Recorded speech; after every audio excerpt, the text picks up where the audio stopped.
Bonjour, bienvenue dans cette petite vidéo spéciale spontanée en réponse au tout nouveau challenge mis de l'avant par Alex Bouquet d'Entrada, qui est son fameux challenge Ma Palandéroute, hashtag Palandéroute. Et bon, ici c'est un petit jeu de mots avec le mois d'août qui est prononcé du côté de l'Europe, août. Bon, nous autres ça fait Palandérou, mais c'est pas grave, c'est bien correct. Alors, pas dans des routes. Et encore une fois, c'est quelque chose qui est un petit peu dans la même optique que son février tapal, qui est en fait une façon de se plonger dans nos piles à lire pour essayer de ne pas trop laisser s'encrouter des titres-là pendant trop longtemps. Alors voilà, elle nous a concocté, Alex Bouquet-Prada, un super voyage, un super menu. Elle nous invite tout simplement en Palaisie, donc Palaisie.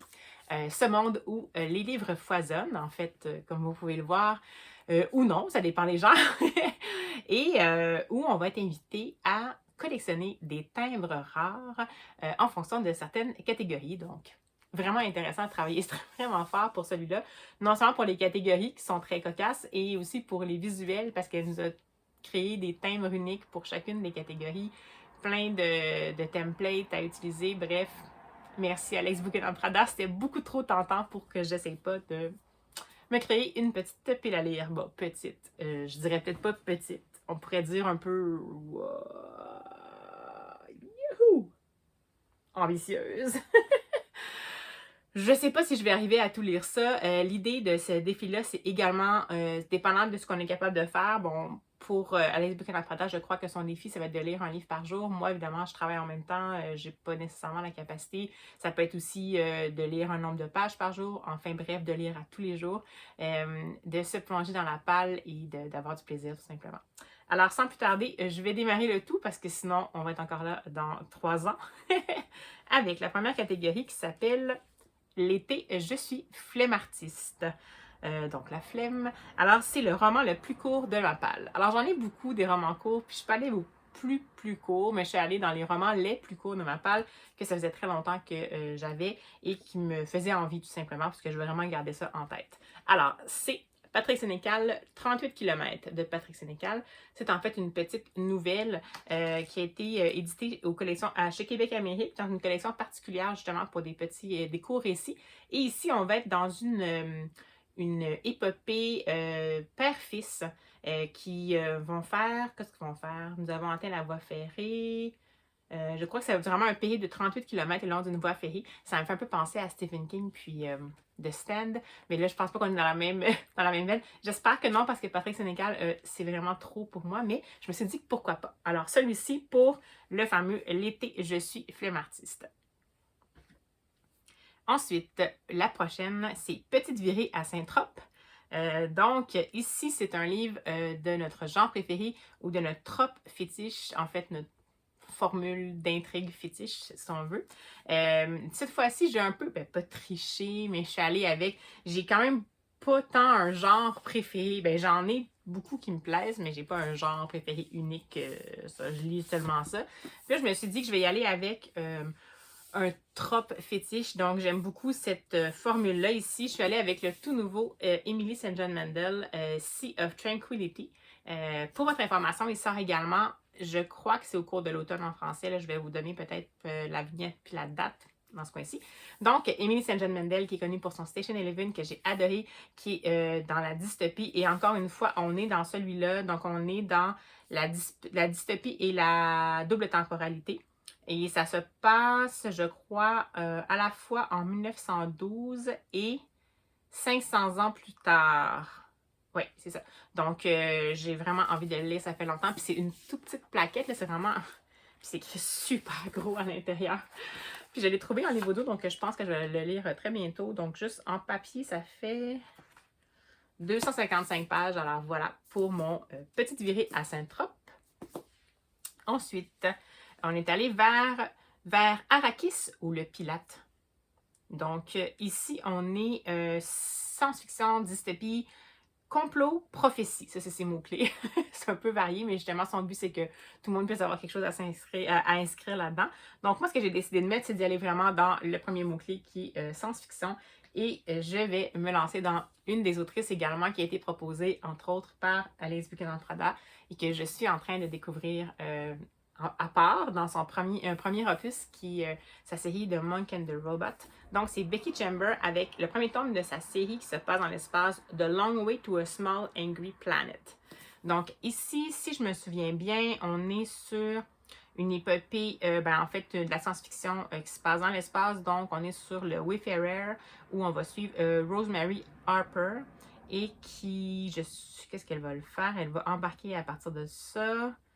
Et elle va être j'imagine qu'il va avoir une mission et je crois que c'est comment elle va se débrouiller avec l'équipage qui est particulier. Donc, ça me tente bien de découvrir la plume science-fiction typique de Becky Chambers en format plus dodu que le Monk and Robot. Et je crois que c'est une trilogie. Donc, voilà pour le vers Arrakis ou le Pilate. Ensuite, on va aller avec Princesse Mononoke. Donc, cette fois-ci, les mots-clés sont écologie, esprit, littérature japonaise ou voyage. Là, moi, je suis allée dans esprit, parce que c'est ce que j'avais dans ma palle. En littérature japonaise, j'en avais un, mais ça fait longtemps qu'il est là, puis on dirait que j'hésite toujours. Là, c'est la papeterie de Tsubaki, mais on dirait que j'étais moins dans le mood pour lire ça en ce moment. Donc, puis j'avais aussi un Ishiguro, je pense, mais ça me... Donc, je suis allée avec esprit. Bref, ça va être un tout neuf dans ma palle, mais c'est correct. Donc, ça va être le tout nouveau John Klassen de Skull. Donc, c'est un roman illustré, un chapter book, donc comme ça ici, et où on va retrouver une jeune fille qui s'appelle Otiya, qui va s'enfuir et arriver dans une maison dans les bois où un crâne habite et qui va découvrir en fait quel est le secret de ce crâne. Donc, on est vraiment plus dans les esprits, fantômes et tout ça. Donc, j'ai vraiment hâte. John Klassen, pour moi, c'est toujours un must. Donc, The Skull pour Princesse Mononoke. Ensuite, Team Mayo, comme dans maillot de bain. Team Mayo ou ketchup. Alors, on est supposé se lancer dans un livre de cuisine ou une lecture qui donne faim ou qui donne la patate, selon les termes de Alex Buchanan-Prada. Si j'ai bien compris, la patate, donner la patate, c'est un peu un feel-good. C'est ce que j'ai compris de ce qui était l'expression, parce que je la connais pas personnellement, je l'utilise pas. Donc, je suis allée avec qui fait se sentir bien. Alors, j'ai choisi... Je sais pas parce que je l'ai pas lu, mais ça me donnait cette impression-là. J'ai choisi ce petit opuscule un peu étrange et qui a l'air très humoristique, L'émouvante et singulière histoire du dernier des lecteurs de Daniel Faure. C'est chez Pocket. Donc, on va y suivre ici un narrateur qui réalise qu'il est le dernier lecteur masculin, en fait, sur la Terre et qui essaie de s'expliquer quelles sont les raisons du fait que son espèce est en voie d'extinction. Donc, je trouve ça vraiment cocasse. Je ne sais pas si l'hypothèse va être intéressante, va être approchée de façon intéressante, mais ça me tentait bien d'essayer. Alors, voilà pour le fameux Team Mayo ou Ketchup. Ensuite, j'ai attrapé un coup de soleil. Alors, cette fois-ci, on est plus dans romance, récit épistolaire, tragédie, sujet brûlant. Moi, si on dit récit épistolaire, vous savez que c'est un petit peu ma talle. Donc, j'en avais deux qui traînaient dans ma palle, mais j'ai décidé de me lancer vers celui-ci, qui est un que je ziote depuis longtemps. Donc, L'appartement du dessous de Florence Herlemann, et c'est publié chez Charleston Poche dans cette édition-là. Et on va y suivre ici une dame qui s'appelle Hectorine, qui a 103 ans, qui habite dans un appartement, qui va entrer en communication avec une nouvelle venue dans l'immeuble, qui s'appelle Sarah, et elle va commencer à lui écrire, ils vont échanger des lettres, et ça va être un peu un partage de son expérience de vie. On va passer dans toutes sortes de choses aussi, parce que je crois que, si j'ai bien compris, elle a connu la guerre et tout ça. Donc, ça me tentait vraiment de découvrir ceci. Alors, voilà, j'ai attrapé un coup de soleil, ce sera le roman épistolaire. Ensuite, Soleil, Jonquille et Mimosa. Alors, c'est magie, humeur, feel good, livre jaune. Donc là, j'ai essayé. Ce que j'ai fait là, pour les choisir, pour vous dire, c'est que je fonctionnais vraiment avec ce qui me faisait envie dans ma palle. Puis après ça, j'ai essayé de les mettre dans les catégories. Ce qui fait que, bon, là, ce que j'ai trouvé à dire sur ce livre-là, parce qu'il ne rentrait plus dans mes autres catégories, c'était livre jaune. On est d'accord, quand même, principalement. Hein? Bon. Alors, c'est le titre Sous les étoiles de Bloomstone Manor de Marie Archer chez Casterman. Ça fait longtemps que je veux lire. Puis on est ici, je vais vous lire peut-être juste le petit résumé qui est à l'arrière. Ça s'appelle, ils disent que c'est une quête d'indépendance, amour secret, féminisme et découverte scientifique. Bloomstone Manor réserve bien des surprises. Donc on suit Agathe Langley, 19 ans, qui est au 19e siècle et qui va essayer de sortir un peu de ce que la société attend d'elle parce qu'elle est intéressée par la science. Ça, j'aime toujours ça. Ça répète un de mes trope préféré. Mais bon, bref, voilà, livre jaune, n'est-ce pas? Donc, pour Soleil Jonquille et Mimosa. Ensuite, le prochain est un peu de poison dans ta glace. Dans ta glace crème glacée, n'est-ce pas? Alors, ici, évidemment, on est polar, meurtre, enquête, mystère, vengeance. Et là, je suis allée avec un Cozy Mystery, encore une fois, récemment acheté parce que ça me tentait. Ben, je dis Cozy Mystery, je sais pas s'il est cozy, mais ça, il y a tous les codes du Cozy Mystery. Donc, c'est celui-ci, c'est Vera Wong's Unsolicited Advice for Murderers. Donc, c'est une dame qui possède un salon de thé et qui habite en haut du salon de thé dans le Chinatown à San Francisco et qui va un matin trouver un corps de quelqu'un de décédé dans son salon de thé. Et elle a appris tranquillement à connaître pas mal sa clientèle. Puis là, ben, dans le fond, ça dit, comme elle est devenue un peu une mère pour eux autres, est-ce qu'elle va être obligée, elle va finir par enquêter puis tout ça, parce que la personne qui est décédée avait une clé USB avec elle, puis elle essaie de la garder avec elle pour parce qu'elle fait pas trop confiance à la police, puis elle se dit, je vais le trouver, moi, c'est qui le meurtrier ou la meurtrière. Puis là, elle a comme un peu peur, finalement, que ça implique potentiellement les clients qui viennent à son salon de thé. Alors, ça me tentait vraiment. Regardez ça. Alors voilà, donc celui-ci, ce serait pour un peu de poison dans ta glace. Sinon, ensuite, on a mieux vaut clore le débat, clore comme dans chlore de piscine, n'est-ce pas? C'est vraiment donné. Mieux vaut clore le débat. Alors ici, c'est livre engagé, livre qui apprend quelque chose. Je suis allée avec quelque chose qui allait dans les deux, en fait. Puis c'est vraiment, je me suis permis un sympathique petit jeunesse, mais ça me tentait bien. On pense qu'on connaît bien son histoire, mais j'avais pas nécessairement, j'avais le goût de voir comment c'était présenté ici. Alors c'est la biographie non officielle de Greta Thunberg, donc Greta, la voix d'une génération, chez Petit Homme par Viviana Mazza. Donc je trouve ça bien parce que c'est vraiment, c'est conçu pour la jeunesse, donc j'ai hâte de voir qu'est-ce qu'ils vont avoir mis en lumière, dans le fond, dans ça. Puis je vois qu'à la fin, on a des personnages importants dans sa vie, des vrais ou faux sur certains faits qui sont évoqués par les gens qui ne sont pas nécessairement en phase avec ce que Greta Thunberg met de l'avant. Donc, voilà, un livre qui nous apprend quelque chose et un livre engagé. C'est ça. Ensuite, on est avec La cigale et le fourbi.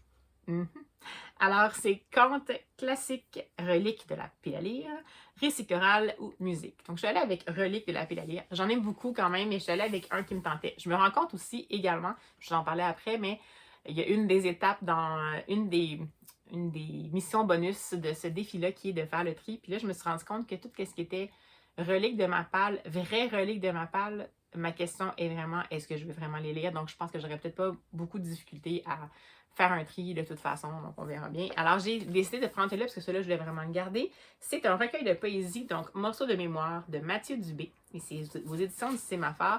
Je l'avais découvert sur Instagram. Il fait comme la poésie collage avec des titres qui sont déjà dans des magazines et des journaux, puis je trouve ça super intéressant. Donc, je vais sans doute le lire au fur et à mesure du mois, parce qu'un recueil de poésie, si on le lit trop rapidement, des fois, on perd un peu l'intérêt, mais bref, ça sera donc mon fameux La cigale et le fourbi pour relique de la palle, mais quelle belle relique quand même. Ensuite, le prochain, c'est Auberge Gin, n'est-ce pas? Alors, fantasy, fantastique, désert, huis clos, démon. Là, je me suis lancée un peu, je l'ai inséré là parce que j'ai décidé que ça allait rentrer dans la catégorie. Ça fait aussi partie de ce qu'il faut se donner comme liberté dans les défis. Je l'ai considéré comme un huis clos, même si c'est pas exactement ça. J'ai comme décidé de lire un classique, j'aurais pu le mettre dans l'autre avant, mais c'est pas grave, qui est Chronique d'une mort annoncée de Gabriel Garcia Marquez. Donc, on est ici dans un roman qui, dans le fond, qui dit que les frères Vicario ont annoncé leurs intentions meurtrières à tous ceux qu'ils ont rencontrés, la rumeur alertant finalement le village entier, à l'exception de Santiago Nazar. Et pourtant, à l'aube ce matin-là, Santiago Nazar sera poignardé devant sa porte. Pourquoi le crime n'a-t-il pas pu être évité?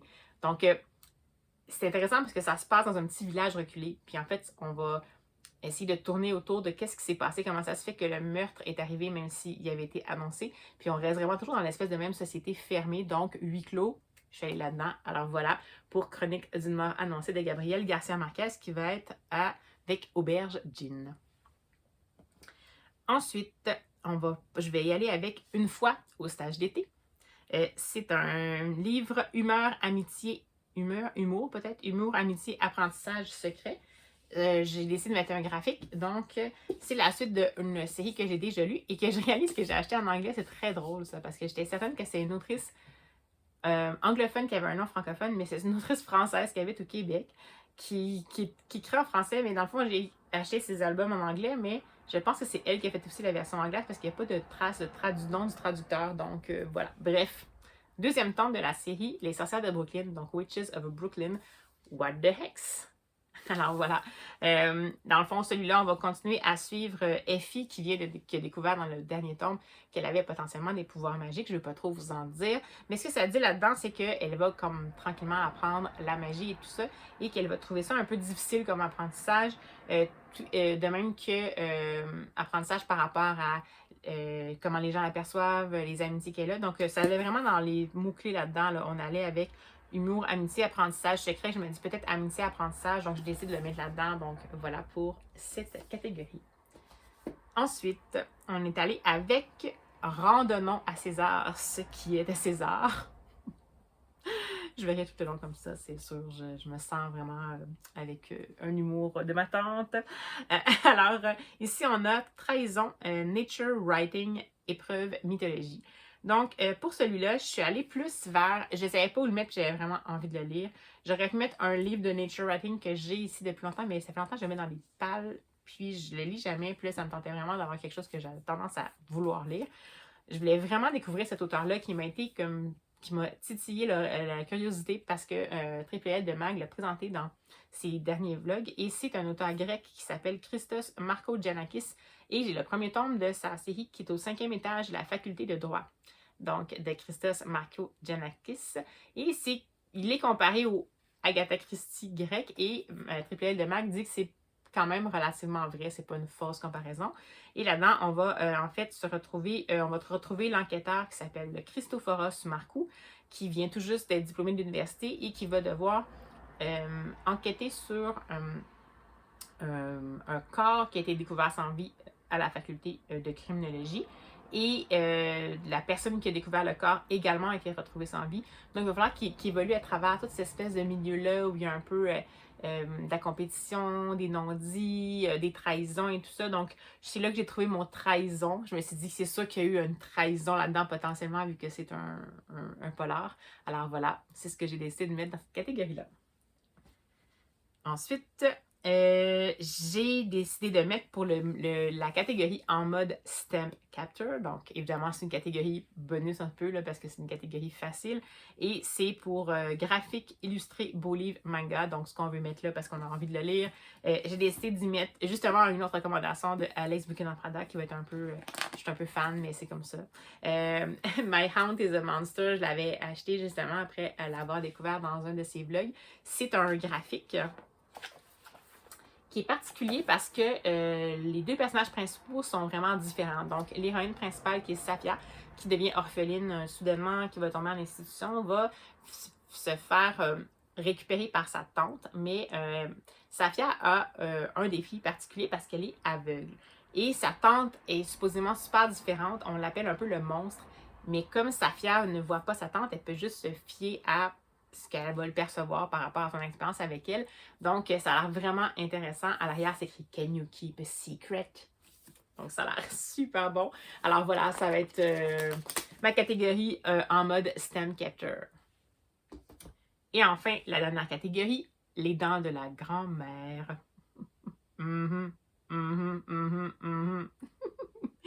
Alors, ici, on a Secret de famille, souvenirs, enfance, catastrophe, frisson.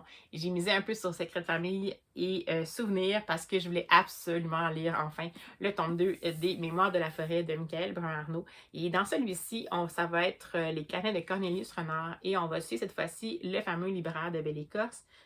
Oui, c'est ça. Quand il va apprendre finalement, parce que Célestin Loup va se présenter chez lui en disant qu'en fait, c'est lui le véritable propriétaire de la librairie. Et donc, il va comme être expulsé, Archibald de Renard, de cette librairie-là. Et il va partir à la recherche des carnets de son grand-père, qui est Cornelius Renard, pour essayer de démêler tout ça, puis de voir qu'est-ce qui a bien pu se passer pour faire en sorte que ce fameux Célestin Loup vienne s'immiscer et essayer de lui reprendre cette fameuse librairie qui pourtant est tellement le cœur de Belle Écorce. Donc, j'avais tellement aimé le premier tome, j'adore, là, je voulais vraiment comme lire le deuxième tome. Et ben, coudonc, je me suis dit que pourquoi pas, on va le mettre dans Les Dents de la grand-mère. Alors voici. Alors écoutez, la sélection est complétée. Juste pour votre information, là, juste pour vous, mais je vous invite quand même à aller voir la vidéo de Alex Buchanan Prada. Ces 5 petites actions bonus, c'est plus des actions et non des lectures. Il y avait téléphone, passer une journée sans réseaux sociaux à lire. Il y avait mon libraire RTT, j'imagine que c'est une expression pour en congé, je ne sais pas. Dans le fond, c'est comme une espèce de no-buy, mais dans le fond, ce qu'elle dit, c'est que pendant le mois d'août, il faudrait que si on veut acheter un livre, il faudrait en avoir déjà lu 5 avant d'en acheter un. Donc, bon. Carte postale littéraire, partager une chronique durant le challenge, ça va sans doute arriver de mon côté. Dit, on peut faire griller un chamallow avec une lampe torche. Dit, on peut faire griller une guimauve avec une lampe de poche, version québécoise. Donc, passer une soirée ou une nuit à lire. Et le coffre est plein, il faut faire du tri. Évidemment, ça dit donc un tri, un haul de un ou plusieurs livres. Donc ça, c'était les bonus de ce défi-là. Mais vraiment, je vous invite à aller voir sa vidéo. Je vais la mettre en barre d'infos. Puis écoutez, ce que ça me donne finalement comme pile, c'est quelque chose, comme je vous ai montré tantôt, qui est assez conséquent, mais j'ai aucune idée. J'ai aucune idée si je vais y arriver. Mais ce que j'avais envie, c'est vraiment de les sortir, que ça me soit comme une pile de possible, encore une fois, puis je pigerai, là, vous allez, tu sais, si jamais je vois que c'est pas un de ceux-là que je lis, je vais essayer de jongler, ben, je trouve ça toujours le fun, je trouve ça stimulant. Alors, je me demandais, vous, de votre côté, est-ce que vous avez envie de participer à ce tout nouveau challenge-là? Si oui, avez-vous déjà fait votre pile à lire? Qu'est-ce que vous avez envie de lire? Sinon, est-ce que votre mois d'août, pour vous, c'est un mois où vous pensez vous rattraper dans certaines lectures? Est-ce qu'il y a des auteurs que vous lisez seulement en été? Alors, gênez-vous pas pour vous manifester en commentaire. Et puis, ben, d'ici à ce qu'on se revoit, je vous souhaite surtout des belles découvertes littéraires. À tout de suite!